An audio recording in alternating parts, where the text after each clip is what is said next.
Alors, bonjour tout le monde. Aujourd'hui, on va voir une série d'exercices sur la loi d'Ohm pour troisième année AC. Ça y est.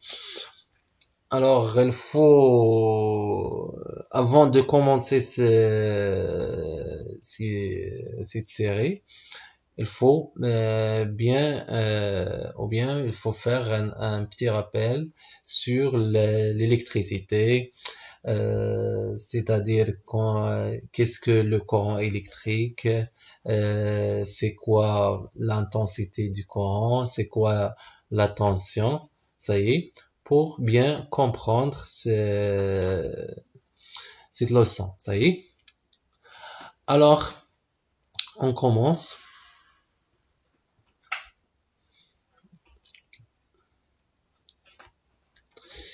On t'aurait la bonne réponse. Dans un circuit en série, quand on ajoute une résistance, alors l'intensité du courant augmente, diminue, reste la même. On sait que une résistance, elle résiste le passage de courant électrique. Alors, l'intensité du courant, lorsqu'on ajoute dans un circuit, par exemple, on a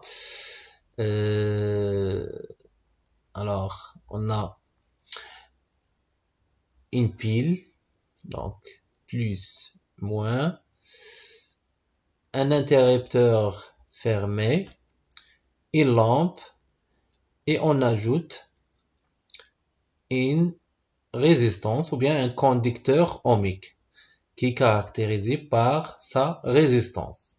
Alors on peut, si on comparait la luminosité de la lampe avant et après l'ajout du conducteur ohmique, on remarque ou bien on observe que la luminosité diminue.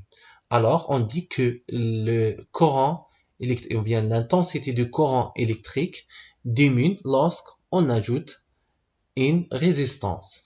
Ça y est. Dans un circuit en série, si on diminue la résistance, alors l'intensité du courant donc devient nulle. Non. Reste la même. Non. Diminue. Non. C'est augmente. C'est le contraire. Ça y est. Donc si on ajoute une résistance, donc l'intensité diminue. On diminue la résistance, alors l'intensité du courant augmente. Dans un circuit en série, si on augmente la résistance, alors l'intensité du courant, donc si on augmente la résistance, alors il diminue. Vous voyez? Alors, on augmente la résistance, alors l'intensité du courant diminue. Dans les appareils de chauffage, une résistance permet de produire de courant électrique, de l'énergie solaire, de la chaleur. Alors les appareils de chauffage, ils transforment l'énergie électrique en énergie en chaleur. Ça y est. Alors elle permet de produire de la chaleur. Ça y est. Comme les fours, etc. Les fours électriques, etc. Alors le symbole d'une résistance est un triangle, cercle, rectangle. Alors le symbole normalisé d'une résistance dans un circuit électrique, c'est rectangle. Vous voyez, c'est comme ça. Si vous voulez, on fait R. Ou bien, au-dessous, R, résistance. Comme ça. R. Alors, la loi d'Ohm se traduit par I est égal à R fois U. U est égal à R sur U. Ou bien U est égal à R fois U. C'est la troisième. Vous voyez? Donc, et si vous voulez le triangle, donc on peut faire U est égal sur R fois I. Vous voyez? Donc, la tension est égale à la résistance fois l'intensité de courant. Si on veut la tension, R fois I. Si on veut R, c'est U fois sur I. Si on veut I, c'est U sur R. Ça y est. Alors, l'intensité du courant électrique traversant une résistance de valeur E se calcule par. Donc, on veut l'intensité. Alors, l'intensité, c'est U sur R. Vous voyez, c'est la troisième. Donc, il faut entourer la bonne réponse. Diminue, augmente, etc. Vous voyez? Alors, diminue. La valeur R d'une résistance peut être déterminée par le calcul. Donc, R, c'est U sur I. C'est la troisième. Ça y est. Donc, il faut apprendre par cœur ce triangle. Répondre aux questions. Complétez le tableau suivant.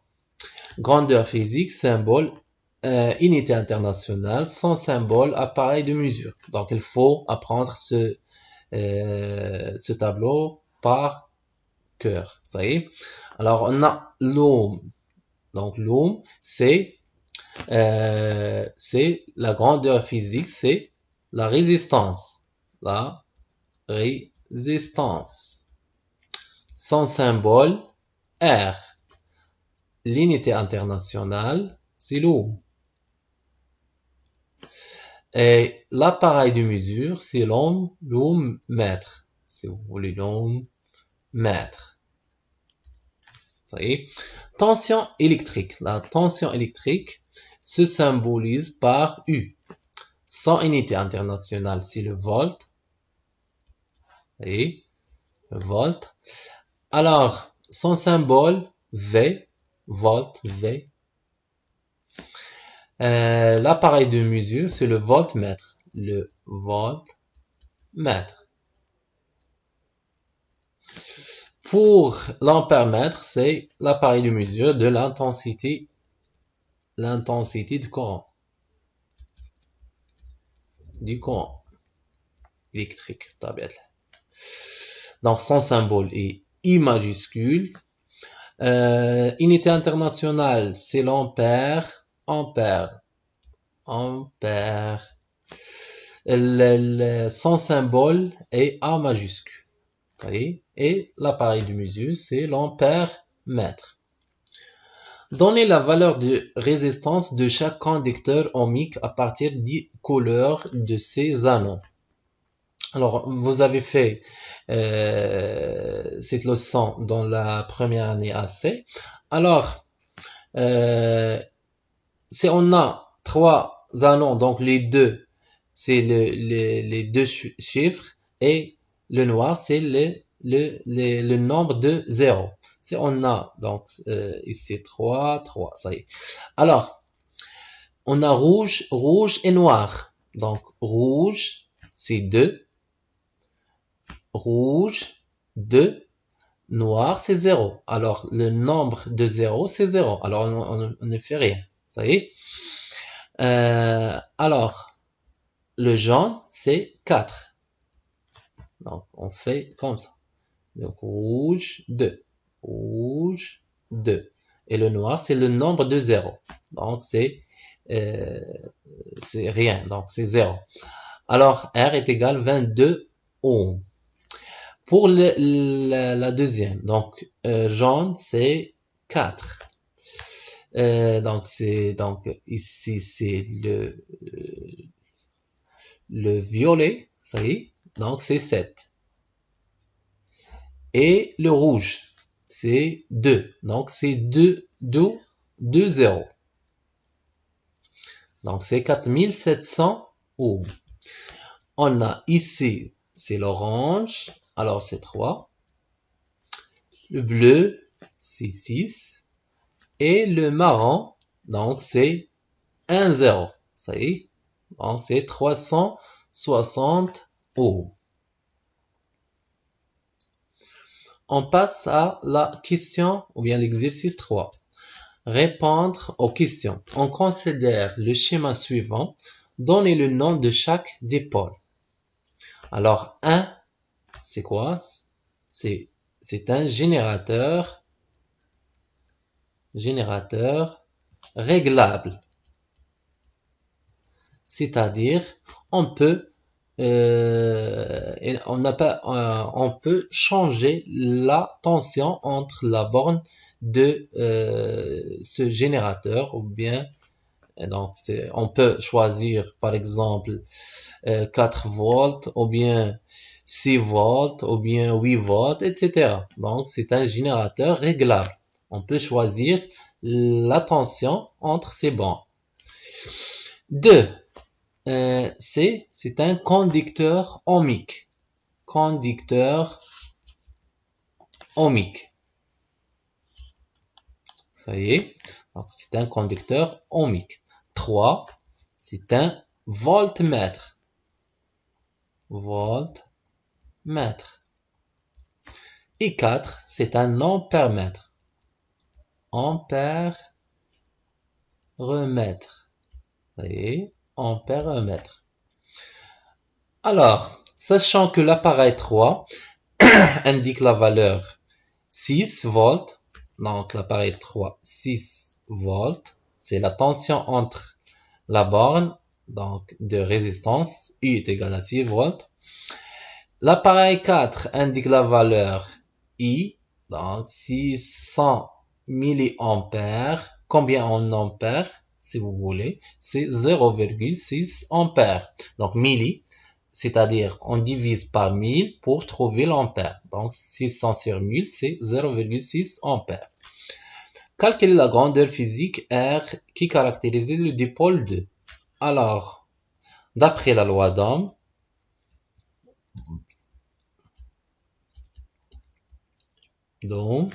alors U est égal R fois I.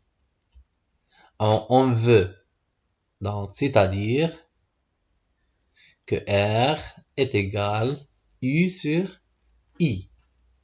Application numérique, donc toujours dans la physique et la chimie, la physique surtout, ou bien la chimie, on fait la relation avant l'application numérique. Ça y est, toujours il faut faire la relation avant faire l'application numérique.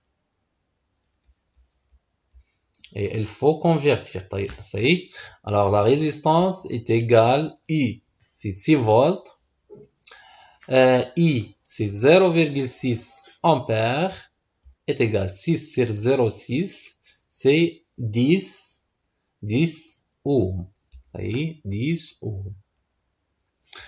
Alors, trouvez l'intensité du courant électrique I qui traverse le dipôle 2 lorsqu'on applique entre ces bornes une tension I est égale 3 volts.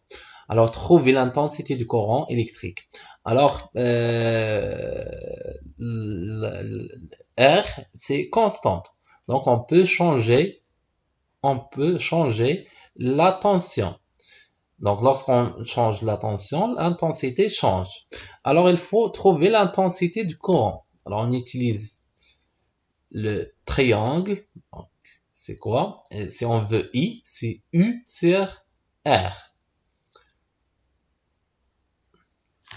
Donc, I est égal, on a, I est égal, donc, U sur R. Application numérique, I est égal 3 volts sur 10 ohms. Donc, c'est 3 sur 10, c'est 0. Donc, 0,3. L'unité de l'intensité, il ne faut jamais oublier l'unité. C'est ampère. Détermine la tension électrique U entre les bornes du dipôle 2 lorsqu'elle est traversée par un courant d'intensité E 0,5. Donc, on a ici, donc la résistance est constante, ne change pas. Alors, on veut la tension, c'est R fois I. Application numérique. Alors, U est égal R, c'est 10 fois 0,5, c'est 5 volts. Ça y est, 5 volts.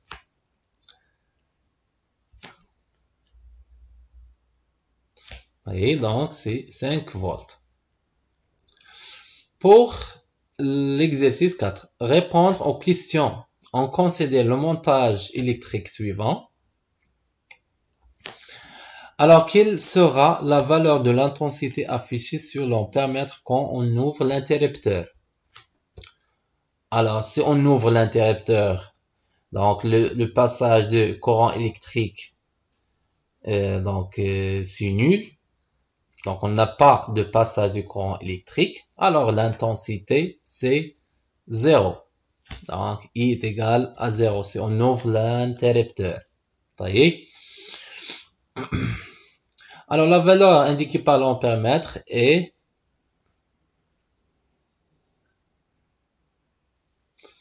la valeur indiquée par l'ampèremètre est égale à 0,22 ampères. Lorsque on retire le conducteur ohmique, l'ampèremètre affichera 0,3 ampères ou 0,22 ampères ou 0,14 ampères. Lorsqu'on retire le conducteur ohmique, on dit que l'intensité du courant augmente. Alors, si on compare ces intensités avec 0,22, lequel est la plus grande? C'est 0,3. Alors, 0,3, c'est l'intensité qu'on peut trouver sur l'ampèremètre. Donc, ça y est, ou bien affichera par l'ampèremètre. Car on a éliminé le conducteur, c'est-à-dire l'intensité augmente. On passe, supposons qu'en présence de ce conducteur ohmique, la lampe a été grillée.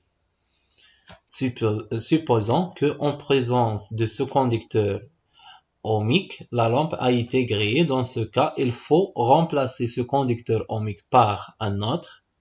Résistance plus grande, plus petite. Cocher la bonne réponse. Supposons qu'en présence de ce conducteur ohmique, la lampe a été grillée. Donc, on dit que quel est le rôle de le conducteur ohmique?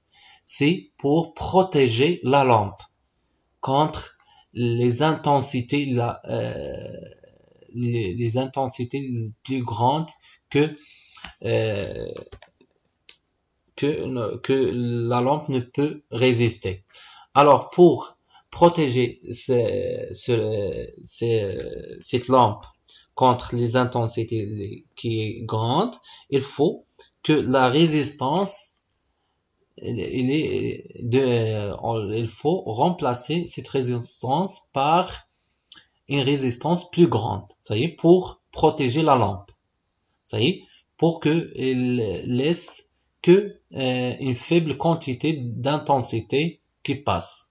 Alors, pour protéger cette lampe contre les empannes ou bien que soit être grillé, il faut donc remplacer ce conducteur au début donc par une résistance plus grande. Ça y est, pour protéger la lampe.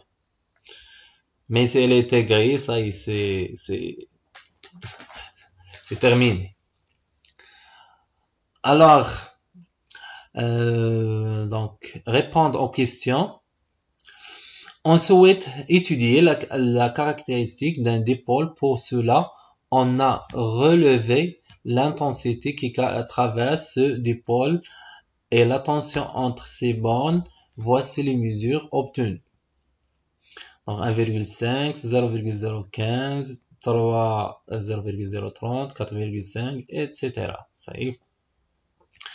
Donc en appliquant les chiffres suivants, 1 cm 1 volt, 1 cm représenté par 0,15 ampères. Tracez le graphique à l'aide d'une mesure de tableau. Ok. Allez, il faut...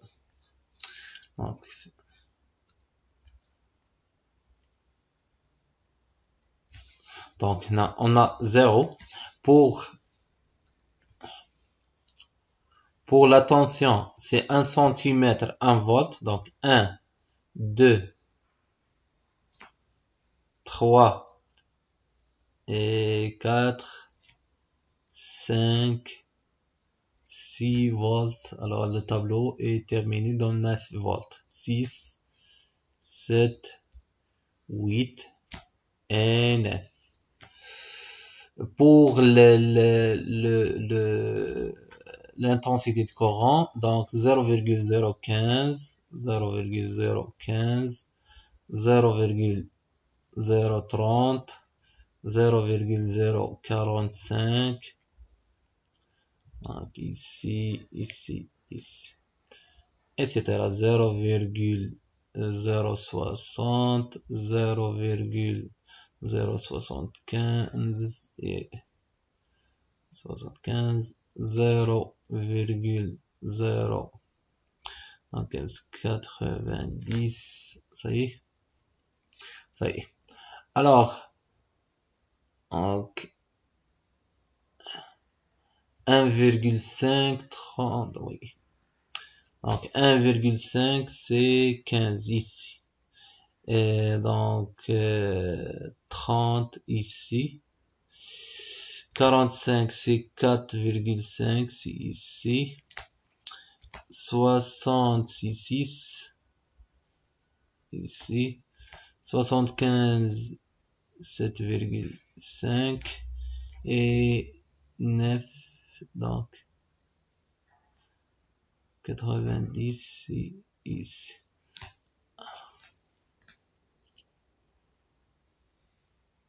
Donc pour tracer ce courbe là,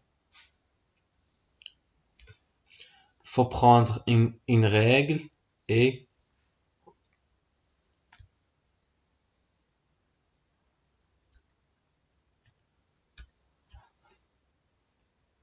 donc tracer ce courbe là.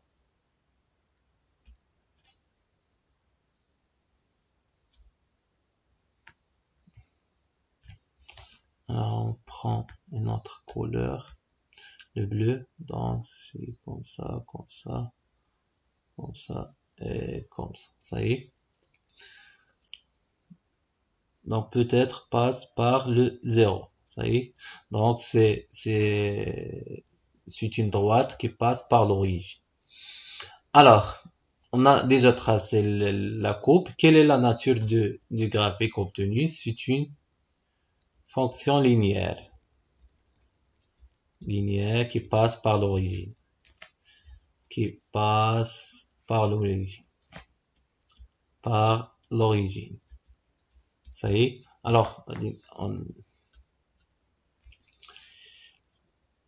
c'est une fonction linéaire qui passe par l'origine, ou bien droite, c'est une droite qui passe par l'origine. C'est une droite qui passe par l'origine. Calculer le coefficient de proportionnalité de ce graphe. Alors, le coefficient de proportionnalité, donc les fonctions linéaires écrites par ax plus b, donc comme il passe par l'origine, donc c'est ax. Alors, dans la physique chimie, donc la physique ou bien l'électricité, ici on a la tension en fonction de l'intensité. Ça y est. Alors, on peut écrire I est égal à A fois I. Ça y est. Donc, A, c'est le coefficient de proportionnalité. On peut le trouver à I avec I. Comme la courbe passe par l'origine. On peut prendre une seule point et on applique cette relation. Alors on peut prendre par exemple 3 et 0,030. Alors 3 volts sur 0,030 ampères. Combien? C'est 100, je pense 100. Alors A c'est quoi? C'est tout simplement c'est la résistance en ohm. Alors est égal R fois I. R, c'est le coefficient de proportionnalité de ce graphe.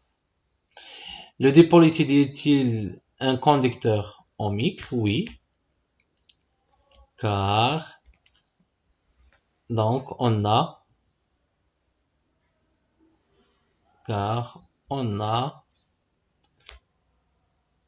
U est égal à R fois I. Donc, la loi d'Ohm se vérifie ici. On déduit la valeur de la résistance de ce conducteur. Donc la valeur de ce conducteur, c'est R est égal à A est égal à 100 ohms. Déterminer graphiquement la valeur de la tension U entre les bandes de ce conducteur ohmique lorsqu'il est traversé par une intensité I. Donc il faut calculer I, c'est R fois I. Application numérique, I est égal 100 fois 40 milliampères.